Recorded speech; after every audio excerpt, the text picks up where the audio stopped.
नमस्कार दोस्तों, स्वागत है आप सभी का मार्केट का मिजाज के आज के एपिसोड में। तो चलिए कर लेते हैं फटाफट मार्केट का विश्लेषण। और विश्लेषण के लिए चलते हैं अपनी डेटा एनालिसिस शीट पे।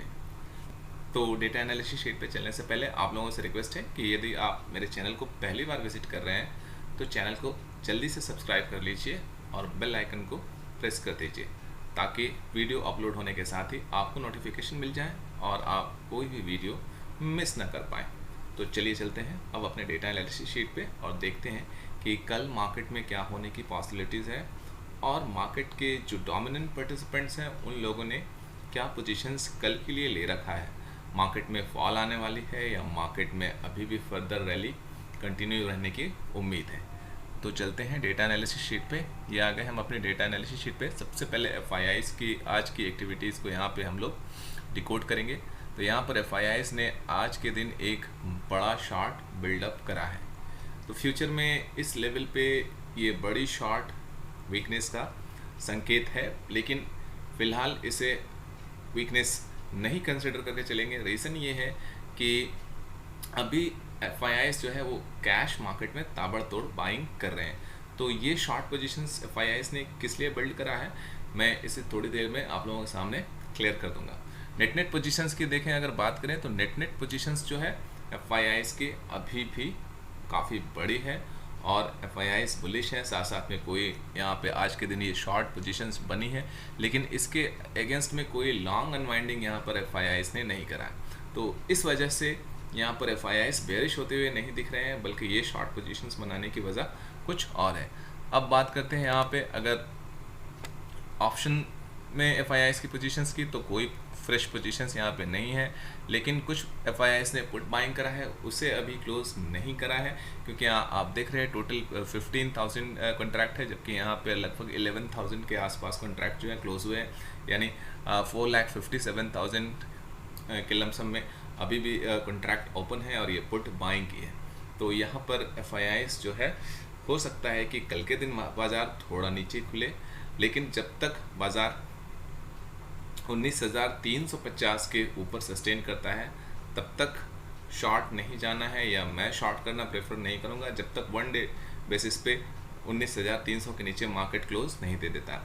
मैं मार्केट को लेकर अभी ज़रा भी बेयरिश नहीं हूँ, बल्कि अब भी मैं बाय इन द डिप की स्ट्रैटेजीज़ रखूँगा। हाँ, मार्केट गैप अप खुलता है तो वेट करना है, या गैप अप पर छोटे से टारगेट के लिए पुट साइड ट्रेड करना या डाउन साइड ट्रेड करना मैं प्रेफर करता हूँ। वो भी तब जब मेरी जो स्ट्रैटेजीज़ है 10-15 वाली स्ट्रैटेजीज़, अगर 10 बजे के आसपास में मार्केट में ट्रेड प्लान करता हूँ तब, या फिर दूसरे कंडीशंस में 135 की जो स्ट्रैटेजीज़ हैं वो दोनों सेटअप जब मुझे शॉर्ट साइड ट्रेड करना बताते हैं तो मैं उस कंडीशन में शॉर्ट साइड ट्रेड करता हूँ।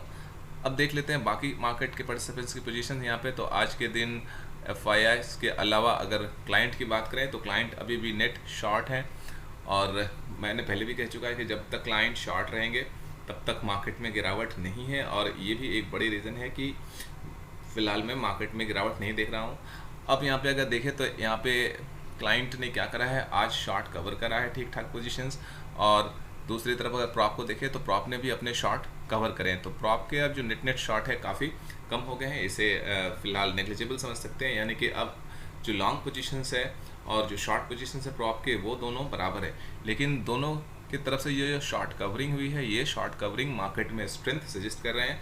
लेकिन आज एफआईआईज़ नहीं चाहते थे कि मार्केट ऊपर क्लोज हो 500 के का ऊपर, इसी कारण से एफआईआईज़ ने वो शॉर्ट बिल्डअप करा, जो शॉर्ट बिल्डअप अभी मैंने आप लोगों को यहाँ पर दिखाया। ये शॉर्ट बिल्डअप करने का एफआईआईज़ का जो रीज़न है वो यही रीज़न है कि आज के दिन एफआईआईज़ नहीं चाहते थे कि मार्केट ऊपर जाए, क्योंकि एक्सपायरी थी और एक्सपायरी में कुछ ऐसी पोजीशंस रही होगी एफआईआईज़ की कि वो चाहते थे कि सारा प्रीमियम डीके का उन्हें फ़ायदा मिले।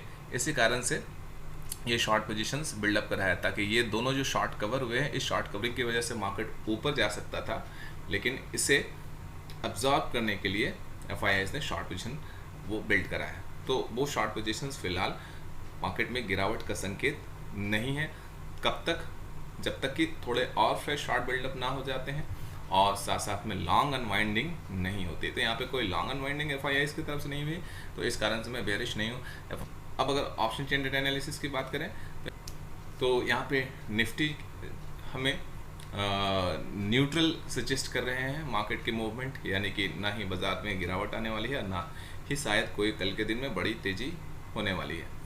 अगर बैंक निफ्टी की बात करें तो बैंक निफ्टी वीकनेस का यहाँ पे संकेत दे रहा है। जो भी पोजीशंस कल बनेगा, क्योंकि एफआईआईज की और प्रॉप की ऑप्शंस में फ़िलहाल कोई पोजीशंस हमारे पास क्लियर नहीं है, क्योंकि थर्सडे को एक्सपायरी के दिन सारे जो ऑप्शंस की पोजीशंस होते हैं वो क्लोज कर देते हैं, तो इस कारण से ऑप्शन की पोजीशंस क्लियर नहीं होती। तो फ्राइडे को मैं 10-15 वाली जो स्ट्रैटेजी है उसी के बेसिस पे अपना ट्रेड प्लान करता हूँ, या अगर 1 बजे के बाद मुझे ट्रेड प्लान करना होता है तो मैं 1-3-5 स्ट्रैटेजीज फॉलो करता हूँ। तो ओवरऑल अगर देखें तो अगर मार्केट की ओवरऑल इस समय स्थिति ये है कि निफ्टी न्यूट्रल और बैंक निफ्टी वीकनेस सजेस्ट कर रहे हैं। लेकिन अगर फ्यूचर की बात करें तो फ्यूचर में हमें अभी भी मार्केट में स्ट्रेंथ दिख रहा है।